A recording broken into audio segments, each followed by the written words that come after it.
Some great houses call us upstarts.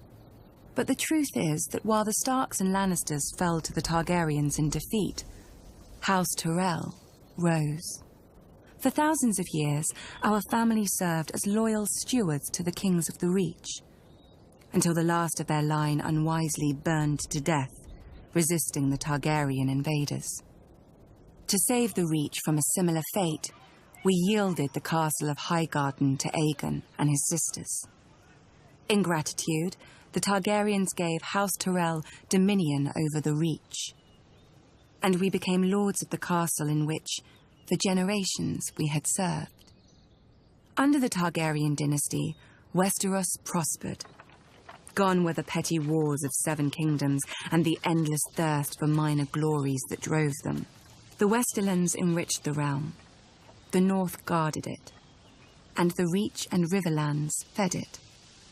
This harmony is what Robert Baratheon shattered with his rebellion against Aerys Targaryen. When the call to arms came, though, we did not want to answer. The Reach is a gentle land, and honestly, the Mad King was not much loved. But we owed peace and status to his family. My father, Mace Tyrell, called his banners and marched north to battle the rogue Stormlord Robert, who had already defeated 3 forces in a single day.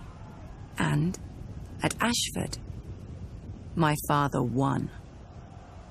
Some chastened my father for not pursuing Robert after the battle. We had cut him off from the Stormlands, the seat of his power, and he had fled north, within easy grasp of Lord Tywin Lannister, the Hand of Aerys, for 20 years.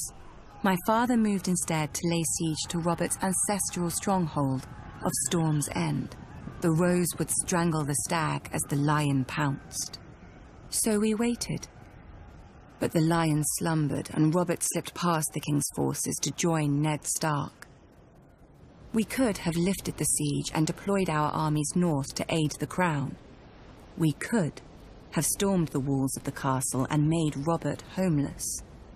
But we had ample supplies, control of land and sea, and most of all, patience. Our siege would succeed, eventually, at little cost of life to us. If Robert prolonged the war with minor victories, our capture of Storm's End would hasten his downfall. And if Robert won the war, well, it would not do for him to find us in his halls with the bodies of his brother Stannis and his sworn men. When the lion finally showed his colours and purged King's Landing, we knew our cause was lost. My father chose the peaceful route and bent the knee to Robert, who heartily pardoned us. Strange, considering how we'd beaten him and starved his brother to the brink of death. We were to keep our lands, castle and title, but we knew that we would never be welcome at court. It didn't matter. The Reach was still the most fertile of the 7 kingdoms, and under our hand. Every flower, even the rose, needs pruning. Then it grows strong.